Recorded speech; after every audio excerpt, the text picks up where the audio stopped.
But most of us turn in tonight. Others will just be punching the clock. People with unusual, sometimes unbelievable jobs.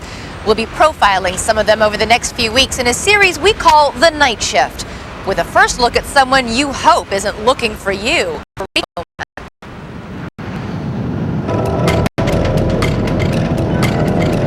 My name is Anthony Carlino, and I am a repossession agent. I get hired to go out and repossess property, cars, boats, motorcycles, jet skis.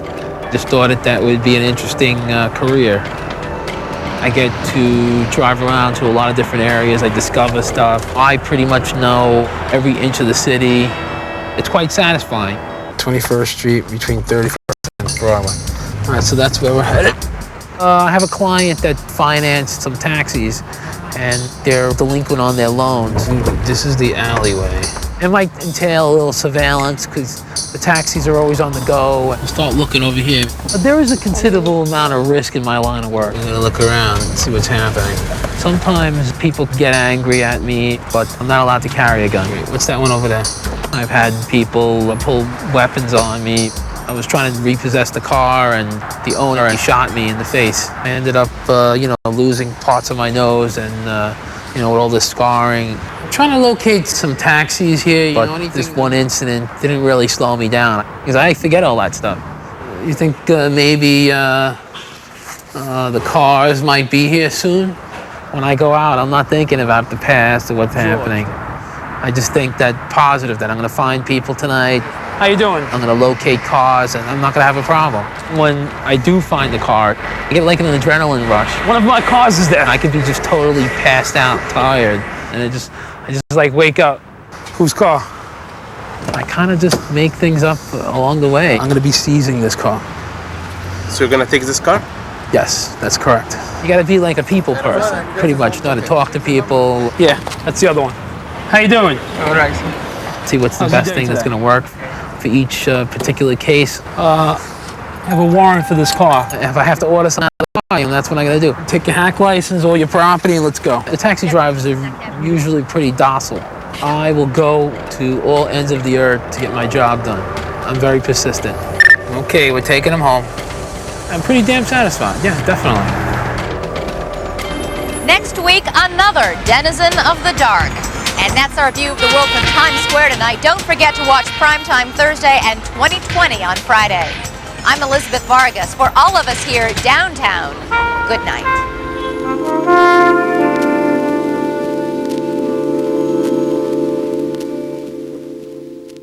This has been a presentation of ABC News. More Americans get their news from ABC News. Tonight, right along with some of America's most daring repo men. I guess two people could get killed just as easy as one, so I don't know what to expect up here. I understand, I'm not accusing. Wait. You done filmed me, you Gentleman came out with a shotgun, put the shotgun to my head. I have my warrant right here. So what? Give it. Repo Man really has an element of craziness to him. Helicopter spotted it. I don't know how long she's gonna be there. Get the damn chain off my gate. You understand what the I'm telling you? I ain't moving. Picking up the car. No, it's not okay. Put the bat down. Look down the business end of it. Hey, I'm Vincent Pastore, and tonight we're gonna take you on the ride of your life. There are cops, there are robbers, and then there are repo men. Repo men, or women, take stuff back from people who don't pay their bills. They're like cops because they think they're providing a public service. They're like robbers because sometimes they act like robbers to get the stuff. Stuff can be an expensive car, a boat, a plane, a trailer home, an Italian restaurant.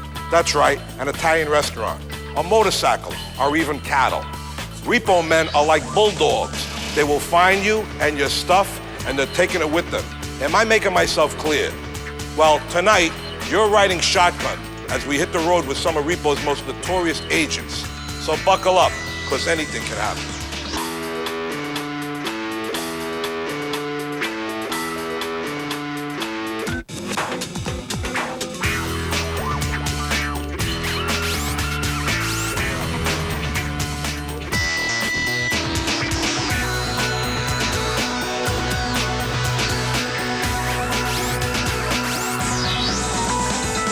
On the average, a repo brings about $300 for each car or truck.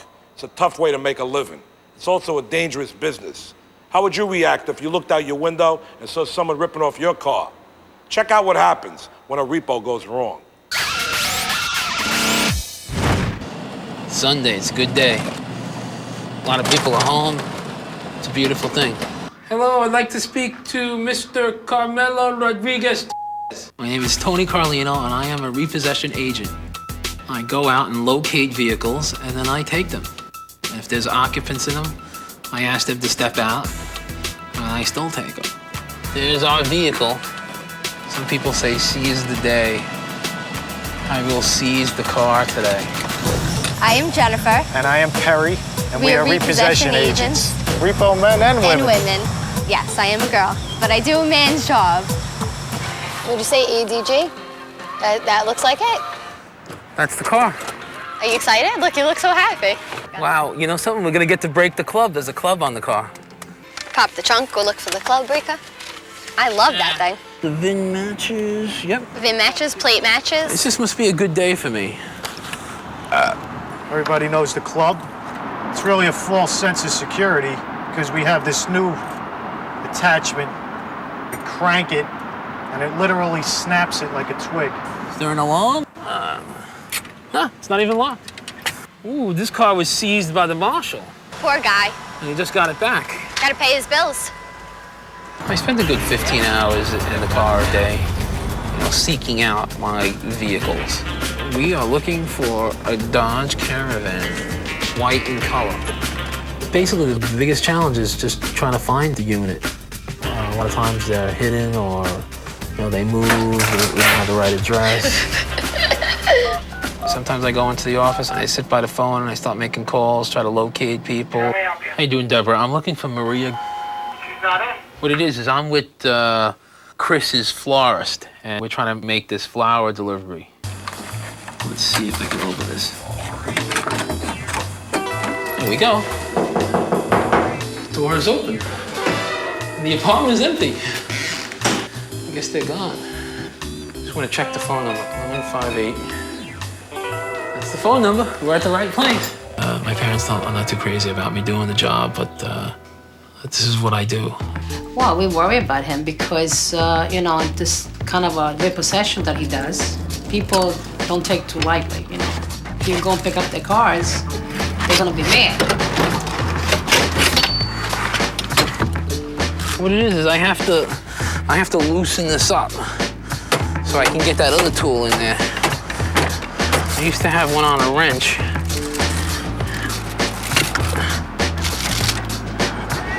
Looks good.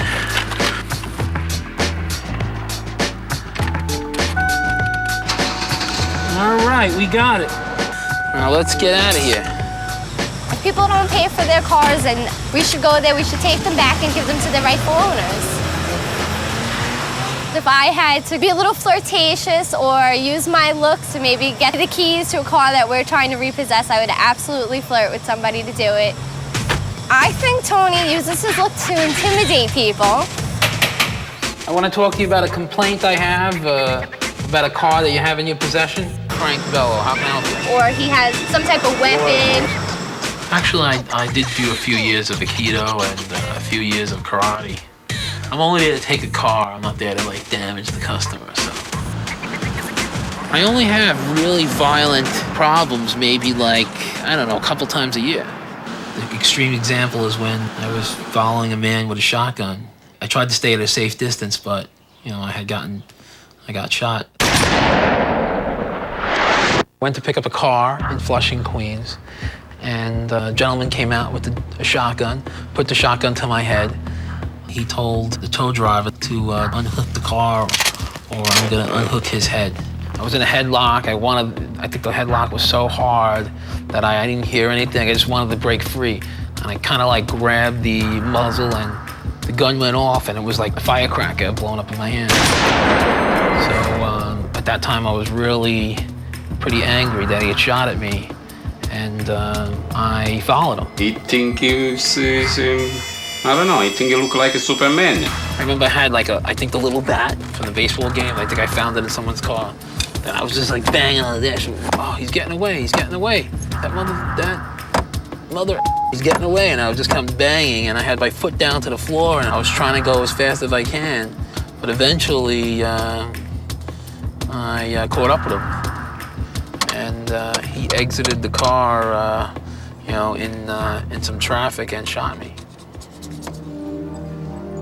He shot me in the face. The detective called me up and they said that Tony got shot, and I couldn't believe it. They brought me into the Nassau County Medical Center and patched me all up again, I guess. I think God was watching him that day and saved his life. I put it this way, if that happened to me and I was him, I'd find another line of business. That is our car, 3541. The VIN number matches. Should I ring the bell? Shall I wait?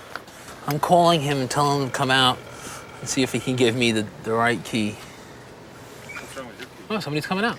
Our key only opens the door. It starts the car for about 10 seconds and then it dies. Because it's a 2000, so they make it Hi. where it's a theft deterrent, basically. Hello there. We're here to take your car, this Jeep here. Oh, you're not Steve, you're his wife? Yeah. Oh, well, nice to meet you. You know, we want to give you an opportunity to take your personal belongings out of the car and all that stuff. That does not sound good. Oh, you work on the road? Like on the streets and stuff like that? Maybe I should do that for a living. I told him, why are you doing this? You could do other things. He went to college, but he wants to do this job. Yeah, this is what I like to do. I can't find another job that gives me this kind of willingness to go to work. Hi, I'm Jerry Stiller. And I'm Ann Mira. We've done a lot of jobs in New York before we did acting. A lot of jobs. Oh, yeah. I've washed windows in Queens. I was a telephone answering I mixed service cement for an person. undertaker. That's right. You did? Yeah, yeah. I didn't know this. I did a lot of You things. don't open up to me. Yeah, now you know. He never tells me but things. Souls of New York by Brent Sterling Nemitz It's a wonderful show. Souls of New York. Please don't miss it. It's about unique individuals here in New York City. You're going to love it.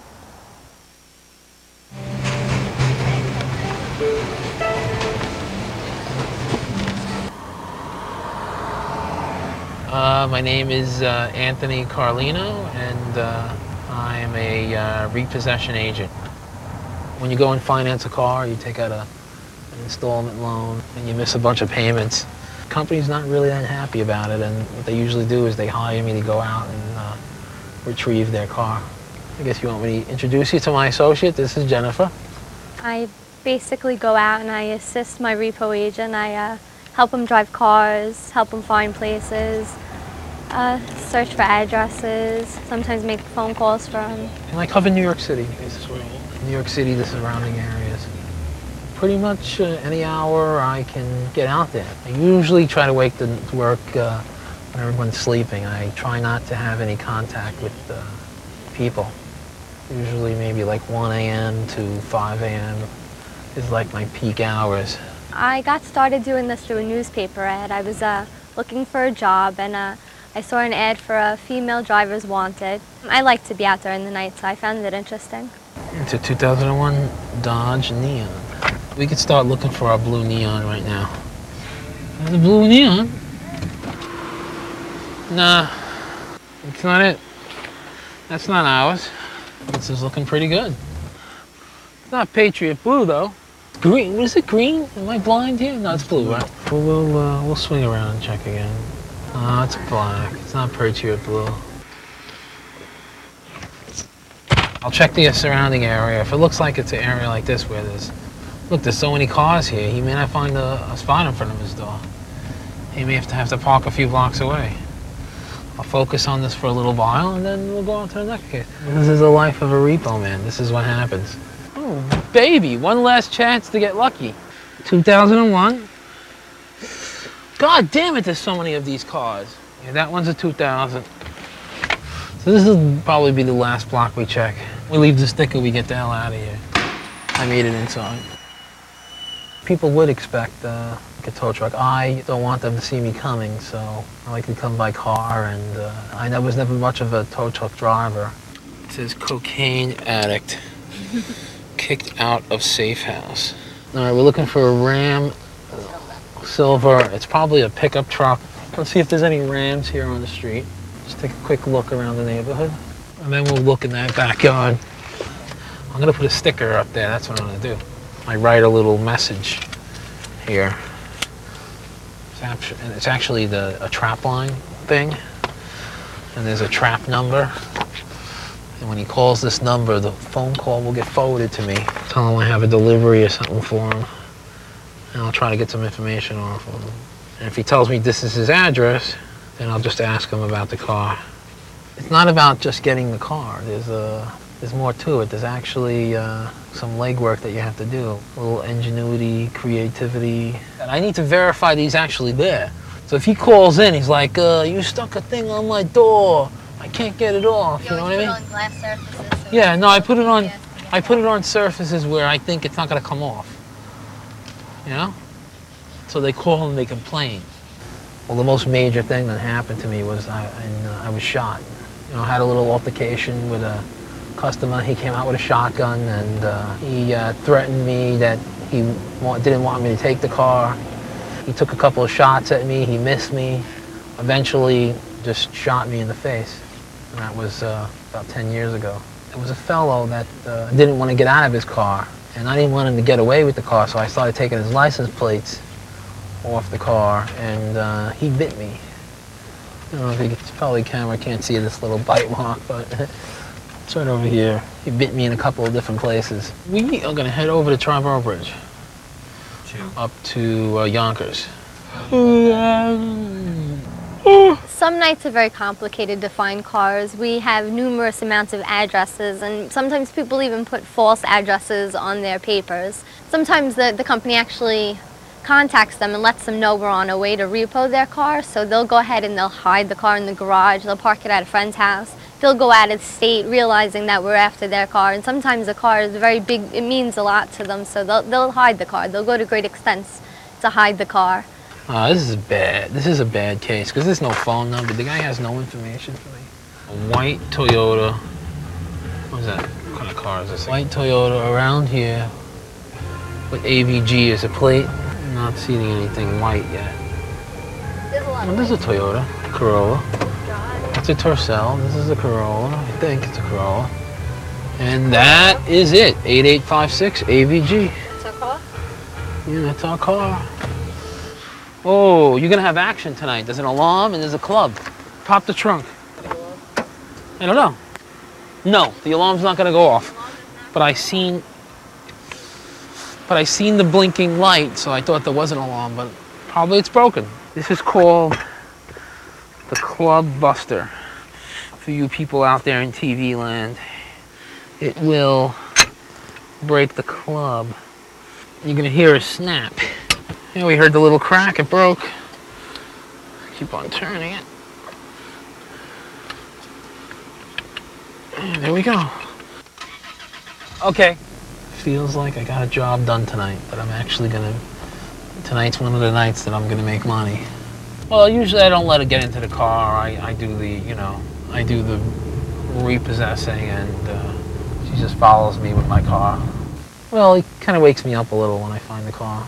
It doesn't happen for every case I go on that I find things. Sometimes, it kind of takes me a little time. I like the job, I like to help out other people. I like to drive other people's cars.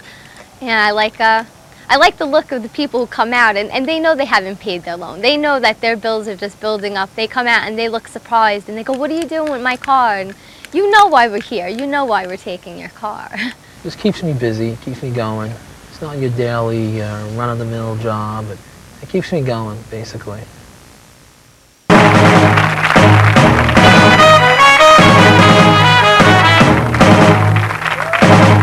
Meet the new face of success, Tony Carlino.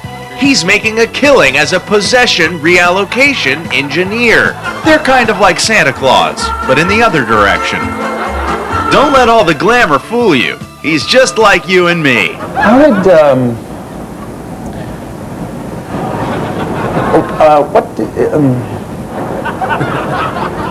what happened to your face? I was out doing a repossession job, and I was shot with a shotgun.